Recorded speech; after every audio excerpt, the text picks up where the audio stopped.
Hello all, Namaste, Namaskara. Today I'm here to talk about the series Queen Charlotte, the Bridgerton story.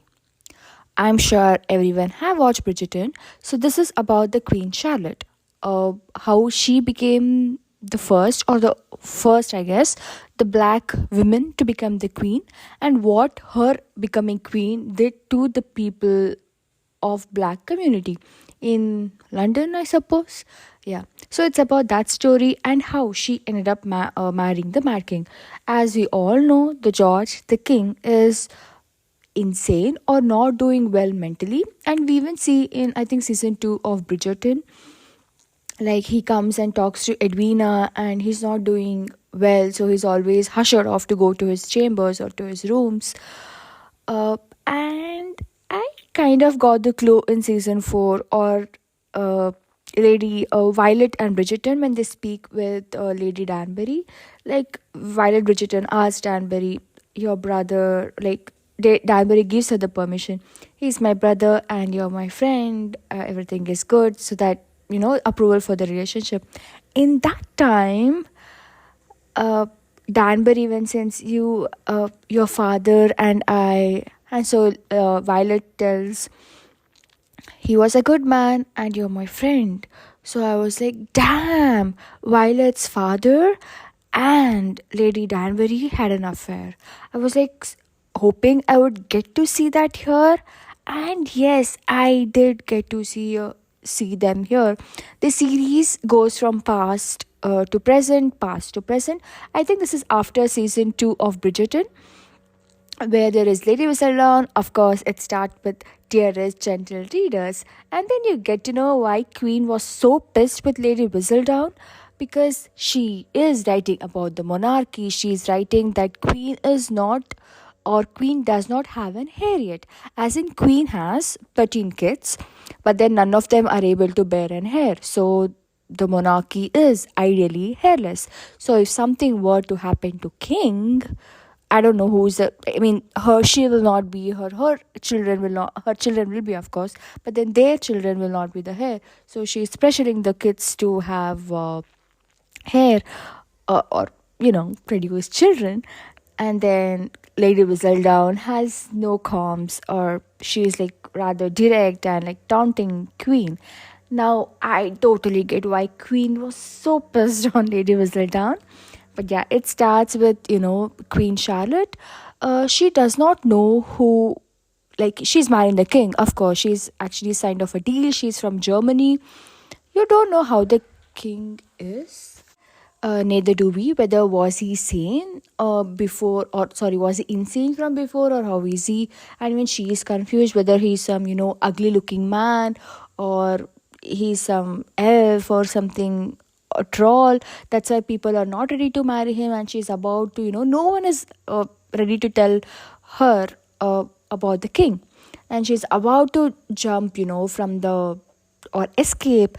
And then king comes and you're like, okay, king is normal, he's not someone weird, but why he became like that? So you get curious, then you attend the wedding, and then there you see that Lady Danbury, she was not a lady or a Lord Danbury. They were actually a normal person. They were given rights and they become a title holder. And later, you're like, everything is going fine, but Charlotte is not, King is not, you know, he's not coming to, they live in a separate house. Their honeymoon is spent separate. And then later, King comes. You're like just wondering what is happening. You both know they do love each other. They have a very intimate moment. So it's their own journey, like how they come uh, to love each other. The king is not mentally well. He has this episodes of where he goes insane, and Queen, of course, Charlotte does not know about it, but later she gets to know, and how she embraces it and pushes, or how she is the strong pillar for the king. Their love story is so beautifully shown. And there is Brimsley always. I kind of knew he was gay, how they portrayed him, but yeah, he has a love story of his own here. Brimsley is so cute, and you see how they both had the journey, like Charlotte and Brimsley, over the course of long years. And towards the end, like Charlotte asks, like obviously it goes present to future and like present to past. She asks Brimsley, why didn't you ever get married? He's like, who will get married? We are all served to the king. And there's a scene where queen and king and everyone will be dancing at the ball, and the scene pans out, and Brimsley and his lover will be dancing. And then you go to the present, Brimsley is dancing alone. It broke my heart. It shone so beautifully. My heart was broken for Brimsley. And I wow, I just could not see those heartbreaking scenes. I don't know, it was so beautifully shown. You just feel for Brimsley that over the long years he loved and he lost a loved one. And even with Queen Charlotte, their love story at the end, you get to know, of course, they have one of the son were like they were conceiving, or they were in a verge of producing hair, or they got the good news. And she goes to tell George, and King George is obviously insane, or at the final years, or in the present. So she goes under the bed, and they have this sweet moment which they had in the past. And she's like, your line will continues, and he's like, our line, even in the past, even now, he tells that. And they were, thank you. This series felt like a giant hug to me. It felt like a warm hug to me. The ending, it's gonna stay with me for a very very long time. How I felt, the love. And she even tells you have to believe in the loud one and I mean, people who are married, who are going through their ups and downs. I think, man, the series actually tells what marriage is. Really, if you want a heartwarming love story, this series is a must watch. And of course, it's a bit slow, and there are few scenes repeated when they had to show George point of view. They have one episode where they shows George point of view or what he's going through.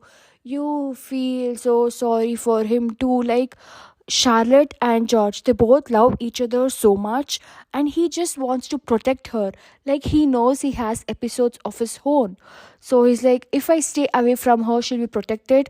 The job is to give an heir, and let she be alone. And even her mother, sorry, his mother, who was the orchestrator of the marriage, knows of George, and still she lied and got married. And then Charlotte and her mother is, by the way, Caitlin Stark of Game of Thrones. So they have some, like, going between mother and daughter-in-law. At the end, she also tells, I just want my George to be happy. I want nothing else from him.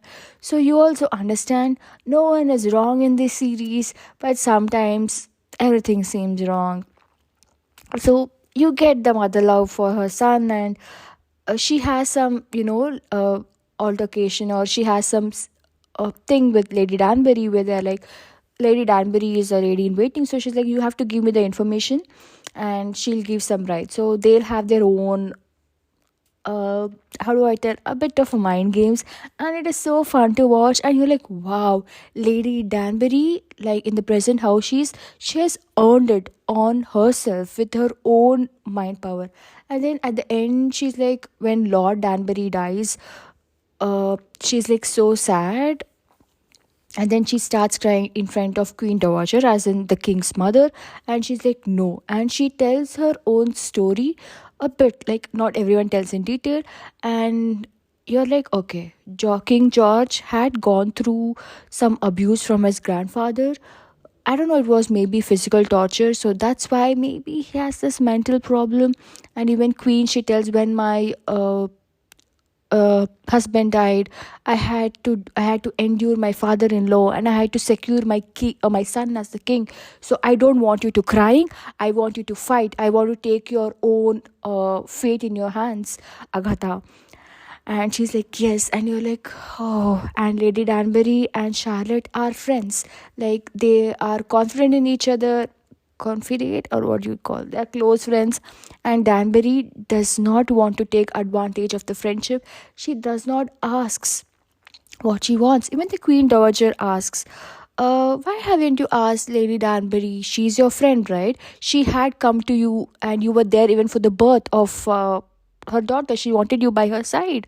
And she's like, I don't want to burden the queen as is.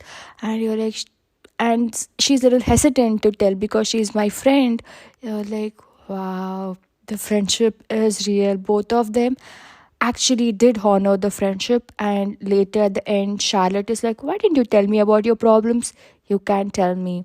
So that was also very, like, I don't know, it was like a, it was so nice. And yes, they do show affair of Lady Danbury with the Violet father Ledger, but I think they had an affair only once.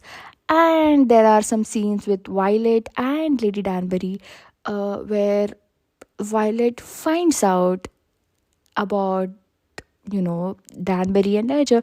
She kind of indirectly asks, Lady Danbury, and then Lady Danbury, they both know each other, but how they have convinced each other, let it be cheerful, like they've acknowledged and they've gone to it, moved past it. And such minimal dialogues but such impactful dialogues, how they communicate, and how Violet and Danbury speak, that even though they are a widower now, they do have urges, that their garden is in bloom. That makes a funny watch. And this just tells the story of women, the story of women who are a widow, or the story of old women. Even though they're old, even though they're a widow, they've lost their husband, they still have urges. This story speaks so much about women, speaks so much about strong women. Danbury, the Queen Dowager, the Queen, and Violet, you can't stop loving them. And after watching Bridgerton, I was like, I want a series of Violet Bridgerton. I want to see how Violet was. Like, when you see her, you feel, oh my god, she's so cute and she's so childlike. She gets scared and she's like, she has lot of love. She has experienced the love, and how she gets angry. And when Danbury and Violet are friends, so they do have fights. They're like, how they, it makes for a fun watch. As I told you, the ending, the Queen Charlotte and the King and the Brimsley, everyone, the series, after watching again, I may be repeating, but it really felt like a giant hug, warm hug, and I loved this love story. Even though starting it was a little boring for me, I don't, how do I say, the feeling after watching this is gonna remain with me for a very, very long time. So, if you have watched Bridgerton and fallen in love with that world, do watch Queen Charlotte. Don't expect Bridgerton, of course, but expect a heartwarming love story. So, that's all for now. Until next time, thank you. Namaste. Bye bye.